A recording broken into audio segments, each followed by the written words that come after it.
আমরা ইতিমধ্যে লক্ষ্য করেছি যে আমাদের দেশে শিশুরা অনেকেই হামে আক্রান্ত হচ্ছে। হাম একটি ভাইরাস জনিত রোগ। এই রোগ আমাদের দেশে আগে থেকেই ছিল, কিন্তু গত 1 থেকে 1.5 মাস, বিশেষ করে রমজান ঈদের পর থেকে এটার প্রাদুর্ভাবটা অনেক বেড়েছে। দেশের বিভিন্ন এলাকা থেকে শিশুরা হামে আক্রান্ত হচ্ছে এবং হামে আক্রান্ত হয়ে অনেকেই বিভিন্ন জটিলতা নিয়ে বিভিন্ন হাসপাতাল, মেডিকেল কলেজে ভর্তি হচ্ছে। সারা দেশের মধ্যে আমাদের চট্টগ্রামেও কিন্তু হামের প্রাদুর্ভাব বেশ ভালো পরিমাণ দেখা যাচ্ছে। হাম আসলে একটি ভাইরাস জনিত রোগ। এই ভাইরাসটা যখন হয় তখন শরীরে দেখা যায় শিশুদের প্রথমে জ্বর হয়, জ্বরের সাথে একটু কাশি, সর্দি, চোখ লাল হতে পারে। এটাকে আমাদের ডাক্তারি ভাষায় বলা হয় 3টে জিনিস, ট্রিপল সি: কফ, করাইজা, কনজাংটিভাইটিস, অর্থাৎ কাশি, নাকের পানি, সর্দি এবং চোখ লাল হওয়া। এই 3টা লক্ষণের সাথে জ্বর থাকবে। জ্বরের পরে সাধারণত জ্বরের 3 থেকে 4 দিনের মাথায় শিশুর গায়ে কিছু লালচে র্যাশ দেখা দেয়। এই র্যাশগুলোকে আমরা হামের র্যাশ বলি। সাধারণত র্যাশগুলো শুরুতে চুলের গোড়া দিয়ে শুরু হয়, তারপর মুখ, কানের পিছন এবং মুখের অন্যান্য জায়গায় ইনভলভ করে তারপর ধীরে ধীরে শরীরের নিচের দিকে, গায়ে, হাত পায়ে ছড়াতে পারে। সাধারণত এগুলা লাল লাল ছোট ছোট দানা হয়। এগুলো একটা একটার সাথে দানাগুলো লেগে যায় না। এগুলা মানে অনেকটা সরিষার দানার মতো সারা গায়ে এই র্যাশগুলো ছড়িয়ে যায়।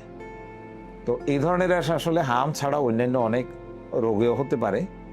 হামের র্যাশ যখন আসে তখন রোগের লক্ষণ, তখনও কিন্তু রোগীর জ্বর থাকে, বাচ্চা কিছুর অসুস্থতা তখনও থাকে। আর অন্যান্য কিছু আছে যেখানে র্যাশ আসার পরে কিন্তু রোগী জ্বর ভালো হয়ে পুরো সুস্থ হয়ে যাওয়ার পরে র্যাশ আসে। হামের রোগী সাধারণত অসুস্থ থাকা অবস্থায় র্যাশ আসে। র্যাশ আসার কিছুদিন পরে আস্তে আস্তে রোগী ধীরে ধীরে সুস্থ হতে শুরু করে।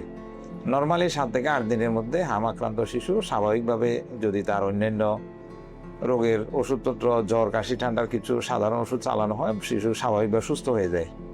এই জন্য আমরা ডাক্তারি ভাষায় বলি যে হাম একটি সেলফ লিমিটিং ডিজিজ, অর্থাৎ নিজে নিজে ভালো হয়ে যায়। এটা নির্দিষ্ট কোনো ওষুধ খাওয়ার প্রয়োজন হয় না। তো শর্ত হলো শরীরে যদি রোগ প্রতিরোধ ক্ষমতা ভালো থাকে, পুষ্টিমান ভালো থাকে, শরীরে ভিটামিন এর ঘাটতি না থাকে, তাহলে হাম সাধারণত কোনো জটিলতা তৈরি করে না। ক্ষেত্র বিশেষে হাম থেকে কিছু জটিলতা হতে পারে। হাম ভাইরাস নিজে শিশুদের সরাসরি নিউমোনিয়া রোগ তৈরি করতে পারে, বা হাম পরবর্তী শরীরের রোগ প্রতিরোধ ক্ষমতা কমে গিয়ে সেখান থেকে নিউমোনিয়া হতে পারে। আবার হামের কারণে শিশুদের দেখা যাচ্ছে ডায়রিয়া হওয়ার ঝুঁকি বাড়ে, মারাত্মক অপুষ্টি দেখা দিতে পারে। অপুষ্টির কারণে ক্ষুধামন্দা দেখা দেয়। ক্ষুধামন্দার পরে কিন্তু শিশুরা দেখা যায় অপুষ্টিতে আক্রান্ত হতে পারে।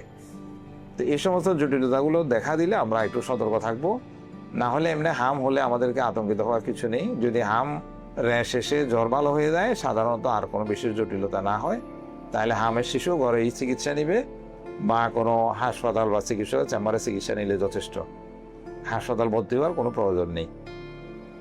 কিন্তু যদি নিউমোনিয়া আক্রান্ত হয়, শিশু যদি শ্বাসকষ্ট বেড়ে যায়, সেক্ষেত্রে শিশুকে নিকটস্থ সরকারি উপজেলা স্বাস্থ্য কমপ্লেক্স, সদর হসপিটাল বা কোনো বেসরকারি হাসপাতাল বা মেডিকেল কলেজ হসপিটালে রোগীকে নিয়ে এসে চিকিৎসা করার প্রয়োজন হতে পারে।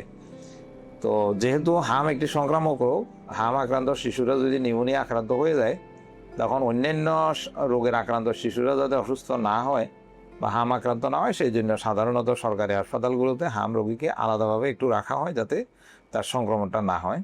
তবে দেখা যায় র্যাশ আসার 3 থেকে 4 দিন আগে হাম রোগ সাধারণত সংক্রমক হয় এবং শিশু থেকে অন্যদের কাছে যেতে পারে। এবার র্যাশ উঠার সাধারণত 5 থেকে 6 দিনের মধ্যে তার শরীর থেকে ভাইরাসের নিঃসরণ বন্ধ হয়ে যায়। তখন পরবর্তীতে ওই শিশু থেকে আর অন্যদের হাম হওয়ার সম্ভাবনা থাকে না। এই জন্য হাম হলে 5-7 দিন পার হয়ে গেলে আর এটা নিয়ে ওই শিশুকে আলাদা রাখার প্রয়োজন নেই, তার থেকে অন্যদের হাম হওয়ার আশঙ্কা থাকে না। দেখা যাচ্ছে যে আমাদের দেশে সাধারণত শিশুদেরকে মায়ের দুধ খাওয়ানো হয় নিয়মিত, তবে যাদেরকে এক্সক্লুসিভ ব্রেস্ট ফিডিং বা 6 মাস পর্যন্ত বুকুর দুধ খাওয়ানো হয়, তাদের শরীরে মা থেকে যে অ্যান্টিবডিটা বুকুর দুধের মাধ্যমে যায়, এই অ্যান্টিবডি শিশুকে 9 মাস পর্যন্ত হাম থেকে সুরক্ষা দেয়, যার কারণে 9 মাসের আগে হাম সাধারণত ঘটে না। এই জন্যই আমাদের দেশে 9 মাসের পরেই কিন্তু শিশুকে হামের টিকা দেওয়া হয়। আমরা যদি 2 ডোজ টিকা দিই, একটি 9 মাসে আর এটা 15 মাসে, তাহলে শিশু সাধারণত হাম থেকে সুরক্ষিত থাকে। এরপরে ব্যতিক্রম হতে পারে। এই বছর যে প্রাদুর্ভাব হয়েছে, এটা হয়তো বিশেষ কোনো ভাইরাস হতে পারে যেটা হামের ভ্যাকসিন প্রতিরোধী। এটা এখনো কোনো পূর্ণাঙ্গ রিপোর্ট পাওয়া যায়নি। এছাড়াও কিছুদিন একটু ডিপিটি ভ্যাকসিন বা পেন্টাডিপিটি ভ্যাকসিনের একটু শর্টেজ ছিল মাঝে মাঝে, যার কারণে শিশুদের নিয়মিত টিকা কিছু বিলম্বিত হয়েছে, যার কারণে হামের টিকাও বিলম্বিত হয়।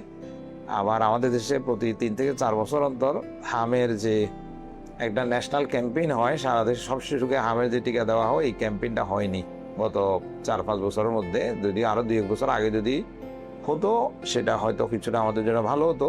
যার কারণে এই কয়েকটা ফ্যাক্টর মিলিয়ে কিন্তু এই বছর হামের প্রাদুর্ভাবটা বেশি। তাহলে আমরা দেখতে পাচ্ছি যে যদি শিশু নিয়মিত ঠিকমতো মায়ের দুধ খায়, তার পুষ্টিকর অন্যান্য খাবার খাওয়ানো হয়, তাহলে তা কিন্তু হামের পরবর্তী ঝুঁকি অনেক কম। আর ভিটামিন এ কিন্তু শরীরের জন্য অত্যন্ত প্রয়োজনীয়। এই কারণে যদি পুষ্টিকর খাবার ঠিকমতো না খায় বা ভিটামিন এ প্লাস ক্যাম্পেইনের সময় ভিটামিন এ ক্যাপসুল খাওয়ানো না হয়, ভিটামিন এ লেভেল কমে গেলেও হাম থেকে জটিলতা হতে পারে। এই জন্য আমরা শিশুদেরকে যে প্রতি 6 মাস অন্তর ভিটামিন এ ক্যাপসুল খাওয়ানোর নিয়ম আছে, আমরা 5 বছর পর্যন্ত এটা নিয়মিত খাওয়াবো। ভিটামিন এ সমৃদ্ধ খাবার যেমন তাজা ফলমূল, শাকসবজি, রঙিন শাকসবজি, মিষ্টি কুমড়া, গাজর বা ছোট মাছ, এগুলো আমরা বেশি করে শিশুকে খেতে উৎসাহিত করব, চেষ্টা করব যাদের এইরকম সময় হয়ে গেছে। এবং মায়েরাও যাতে ভ্যাকসিনেটেড থাকে। মা যদি ভ্যাকসিন নেওয়া থাকে, মায়ের শরীরে অ্যান্টিবডি থাকবে, সেটা বুকের দুধের মাধ্যমে শিশু পাবে। আর এখন যেহেতু দেশে একটু সংক্রমণের ঝুঁকি একটু বেশি, এই কারণে আমরা ছোট শিশুকে নিয়ে অকারণ বিশেষ প্রয়োজন ছাড়া ঘরের বাইরে যাব না। এবং যেখানে ভিড় বা কোলাহল আছে, পাবলিক বাস বা বিয়ে শাদী বা মেলা, যেসব জায়গায় একটু জনসমাগম বেশি, সেখানে আমরা শিশুকে এখন এই মুহূর্তে যতটুকু পারি না নিয়ে চেষ্টা করব। তাহলে আশা করা যায় যে আমরা হাম থেকে সুরক্ষিত থাকতে পারবো। আর আমরা ইতিমধ্যে জানি যে গণপ্রজাতন্ত্রী বাংলাদেশ সরকারের স্বাস্থ্য মন্ত্রণালয় কর্তৃক সারা দেশে হামের ভ্যাকসিনেশন ক্যাম্পেইন শুরু হয়েছে। গত 20 তারিখ থেকে সারা দেশেই এই ভ্যাকসিনেশন ক্যাম্পেইন চালু হয়েছে। তো যেসব শিশুদের বয়স 6 মাস থেকে 5 বছরের মধ্যে, আমরা যদি তাদের সবাইকে এক ডোজ এখন হামের বিশেষ যে ক্যাম্পেইনে যে হামের টিকা, এটা যদি আমরা দিই, তাহলে আমাদের শিশুরা ইতিমধ্যে যে হামের প্রকোপ শুরু হয়েছে, তারা আশা করি সুরক্ষিত থাকবে। আমরা এই ব্যাপারে সবাই সচেতন হব। তাহলে আমরা আমাদের শিশুদেরকে হাম থেকে রক্ষা করতে পারবো আশা করি। আর এটা নিয়ে আতঙ্কিত হওয়ার কিছু নেই। হাম কিন্তু করোনা বা অন্যান্য ভাইরাসের মতো ওই রকম মারাত্মক কিছু নয়। যাদের শুধু নিউমোনিয়া বা ওই ধরনের জটিল হবে, তারা হাসপাতাল যাবে। অন্য হামের রোগী হাসপাতাল যাওয়ার কোনো প্রয়োজন নেই। বাসা বাড়িতে স্বাভাবিক চিকিৎসা করলেই যথেষ্ট।